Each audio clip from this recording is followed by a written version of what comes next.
বাবু নমস্কার সকলকে, কেমন আছেন সবাই? সীমা ভিলেজ লাইফস্টাইল একটি ব্লগে আপনাদের সকলকে স্বাগত জানাই। আমি আবার নতুন একটি ব্লগ নিয়ে আপনাদের সামনে।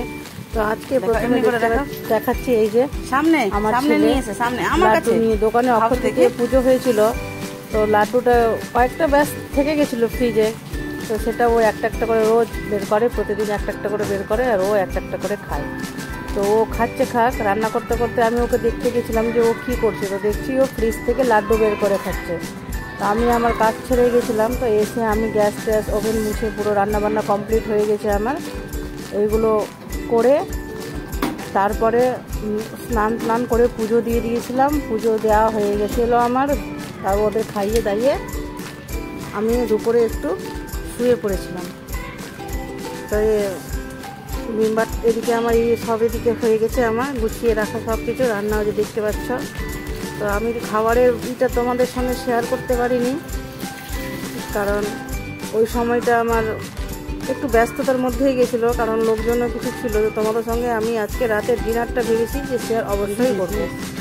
তো কিছু মানে যেটাকে আমরা এখানে বলি, এটা তিসি ভাজা হচ্ছে। তিসিটা ধুয়ে প্রথমে শুকিয়ে নিতে হয়, শুকিয়ে তারপরে খালি কড়াইয়ে গরম করে কড়াইটা ওটার মধ্যে দিয়ে একটু নাড়াচাড়া করতে হয়। নাড়াচাড়া করে যেই ঠান্ডাটা হয়ে যাবে, মানে এর মধ্যে থেকে গরম ভাবটা যেই বেরিয়ে যাবে, সেটাকেই মিক্সিতে দিয়ে গুঁড়া করে ওটাকে আবার চেলে নিতে হয়। তাতে কি হয়, কাঁকড়গুলো যেটা থাকে কিংবা ছোটোখাটো কিছু থেকে যায় ধোয়ার সময় কি কিছু, তো ওটা বেরিয়ে চালনি থেকে বেরিয়ে চলে আসে, ফ্রেশটা চলে আসলো আর খারাপগুলো থেকে যায় চালনের মধ্যে। তো আমি এই যে মিক্সিতে ঠান্ডা হয়ে গেছে, তো আমি মিক্সিতে ঘুরিয়ে নিব। তো এটাকে আমরা তিসি পুরির মধ্যে, মানে লুচি যেভাবে করে আটাটা মাখে, তো এটার আটাটা হচ্ছে কি গুড় দিয়ে জল দিয়ে গুড়টাকে গলিয়ে তারপরে গুড়ের জলটা দিতে হয় আটাতে। তো এই যে আটার মধ্যে গুড় দিয়ে ওটা মাখিয়ে নিয়েছে। ওটা আমার ননদ হয়, জ্যাঠা শ্বশুরের মেয়ে। তো ওকে বললাম যে তুমি একটু মাখিয়ে দাও দিদি ভাই। ও খুব সুন্দর করে পারে মাখতে, আর ইটাও ভরতে পারে ভালো করে, তিসিটা।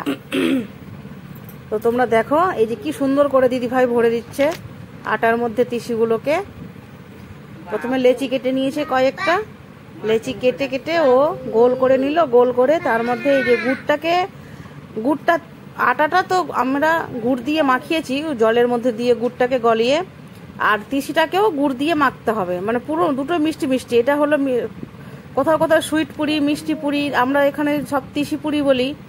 তিসি পুরি খেতে খুবই ভীষণই ভালো লাগে খেতে। এটা বিশেষ করে পয়লা বৈশাখের দিন হয়, তারপরে হোলির দিন করি আমরা, মানে আমাদের এখানে এগুলো করে। তো আমাদের শাশুড়ি মা বলছে যে আজকে তিসি পুরি করো। তো যেহেতু তিসি ছিল বাড়িতে, তো আমি ভাবলাম ঠিক আছে তাহলে করে দিই। আর তিসি পুরি করবো একটা, মানে এত ইন্টারেস্টিং একটা খাবার, আর তোমাদের সঙ্গে শেয়ার করবো না সেটা কি করে হয়। তো দিদি ভাই এদিকে ভরে দিল, আর আমি এদিকে বেলে বেলে ভেজে নিচ্ছি। তোমরা দেখতে পাবে এখন কি সুন্দর করে এটা একদম ফুলে উঠেছে, পুরো খাস্তা, আর খেতেও মানে অস্বাভাবিক ভালো হয়েছিল। এমনিতে তো ভালো হয়ই, আর আজকেরটা মনে হচ্ছে আরো বেশি ভালো হয়েছিল খেতে। তো দেখো এই যে ফুলে ফুলে পুরো বলের মতো হয়ে যাচ্ছে। তো আমি কয়েকটা ভেজে নিয়েছিলাম, কয়েকটা ভেজে নিয়ে তারপরে আমার ছেলে চলে এসেছিল, চলে এসে বলছে মা তোমার পুরি হয়েছে? আমি যে হ্যাঁ বাবা হয়ে গেছে। তো ওকে দিয়ে দিচ্ছিলাম আমি একটা খেতে, তারপরে আমি নিয়ে গেলাম আমার বরমশাইয়ের কাছে নিয়ে, কারণ এটা গরম গরম খেতে যা লাগে না, ঠান্ডা হয়ে যেতে গেলে স্বাদটা ঠিক পাওয়া যায় না, দারুণ লাগে খেতে। কয়েকটা হয়ে গেছে। তোমরা কে কোথায় থেকে খাচ্ছ আমাকে প্লিজ বলবে কমেন্টে, এগুলো কে কে খেয়েছো আর কে খাওনি। যারা যারা খেতে ইচ্ছুক চলে আসবে তোমরা আমার কাছে। তো আমি এখন পুরি নিয়ে চলে যাচ্ছি এই যে আমার বরের কাছে। তো চলো ও কি বলছে খেয়ে সেটাই দেখ। ঘরে অন্ধকার করে রেখেছে। কই এই যে রাতের খাবার,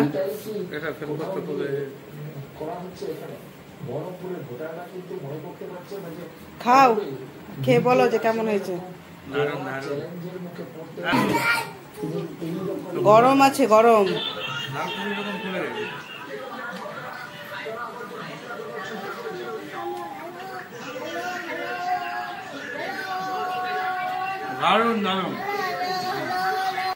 তো একটা জিনিস তো তোমাদের সঙ্গে শেয়ার করাই যায়নি, এই যে দেখো আমাদের এখানে বাড়ির পাশে গাছটা হয়েছে, এই গাছে অর্ধেকটা হয়েছে এই ঘিয়া ঘিয়া কালারের জবা ফুল আর অর্ধেকটা হয়েছে